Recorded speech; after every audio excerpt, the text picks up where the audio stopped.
This is audition scene number 1, Mrs. Webb and Mrs. Gibbs, and I'll be auditioning for Mrs. Webb. Good morning, Myrtle. How's your cold? Well, I still get that tickling feeling in my throat. I told Charles I didn't know as I'd go to choir practice tonight. Wouldn't be any use. Have you tried singing over your voice? Yes, but somehow I can't do that and stay on the key. While I'm resting myself, I thought I'd string some of these beans. Let me help you. Beans have been good this year. Yes, I've decided to put up 40 quarts if it kills me. The children say they hate them, but I notice they're able to get them down all year. Now, Myrtle, I've got to tell you something, because if I don't tell somebody, I'll burst. Why, Julia Gibbs. Here, give me some more of those beans. Myrtle, did one of those secondhand furniture men from Boston come to see you last Friday? No. Well, he called on me. First I thought he was a patient wanting to see Dr. Gibbs, and he wormed his way into my parlor, and Myrtle Webb, he offered me $350 for Grandmother Wetworth's highboy as I'm sitting here. Why, Julia Gibbs! He did, that old thing. Why, it was so big, I didn't know where to put it, and I must give it to cousin Hester Wilcox. Well, you're going to take it, aren't you? I don't know. You don't know. $350! What's come over you? Well, if I could get the doctor to take the money and go away someplace on a real trip, I'd sell it like that. You know, Myrtle, it's been the dream of my life to see Paris, France. Oh, I don't know. It sounds crazy, I suppose, but for years I've been promising myself that if we ever had the chance... How does the doctor feel about it? Well, I did beat about the bush a little and said that if I got a legacy, that's the way I put it, I'd make him take me somewhere. Well, what did he say? You know how he is. I haven't heard a serious word out of him since I've known him. No, he said, it might make him discontented with Grover's Corners to go traipsing about Europe. Better let well enough alone, he says. Every 2 years he makes a trip to the battlefields of the Civil War, and that's enough treat for anybody, he says. Well, Mr. Webb just admires the way Dr. Gibbs knows everything about the Civil War. Mr. Webb's a good mind to give up Napoleon and move on over to the Civil War. Only Dr. Gibbs, being one of the greatest experts in the country, just makes him despair. It's a fact. Dr. Gibbs is never so happy when he's at Antietam or Gettysburg. The times I've walked over those hills, Myrtle, stopping at every bush and piecing it all out like we were gonna buy it.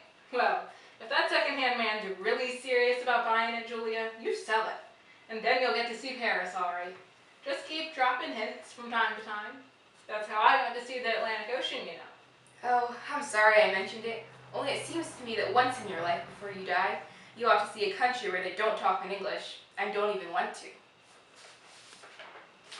And this is audition scene number 3, George and Emily. I'll be auditioning for Emily. I can't, Louise. I've got to go home. Goodbye. Oh, Ernestine, can you come over tonight and do Latin with me?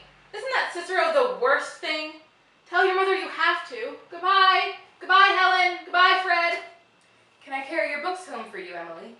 Why, thank you. It isn't far. Excuse me a minute, Emily. Say, Bob, if I'm a little late, start practice anyway, and give Herb some long, high ones. Goodbye, Lizzie. Goodbye, Lizzie. I'm awfully glad you were elected too, Emily. Thank you. Emily, why are you mad at me? I'm not mad at you. You've been treating me so funny lately. Well, since you asked me, I might as well say it right out, George. Goodbye, Mrs. Corcoran. Goodbye, Mrs. Corcoran. What is it? I don't like the whole change that's come over you in the last year.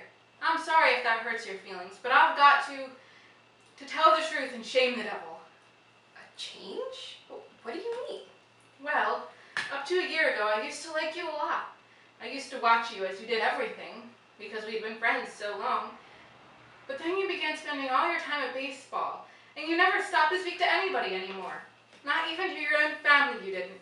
And George, it's a fact. You've got awful conceited and stuck up, and all the girls say so. They may not say so to your face, but that's what they say about you behind your back. And it hurts me to hear them say it, but I've got to agree with them.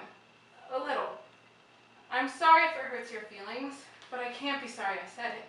I'm glad you said it, Emily. I never thought that such a thing was happening to me. I guess it's hard for a fella not to have faults creep into his character. I always expect a man to be perfect, and I think he should be. Oh, I don't think it's possible to be perfect, Emily. Well, my father is, and as far as I can see, your father is. There's no reason on earth why you shouldn't be too. Well, I feel it's the other way around. That men aren't naturally good, but girls are. Well, you might as well know right now that I am not perfect. It's not easy for a girl to be perfect as a man because we girls are more nervous. Now, I'm sorry I said all that about you. I don't know what made me say it. Emily, Now, I can see it's not the truth at all, and I suddenly feel that it isn't important anyway. Emily, would you like an ice cream soda or something before you go home? Well, thank you. I would.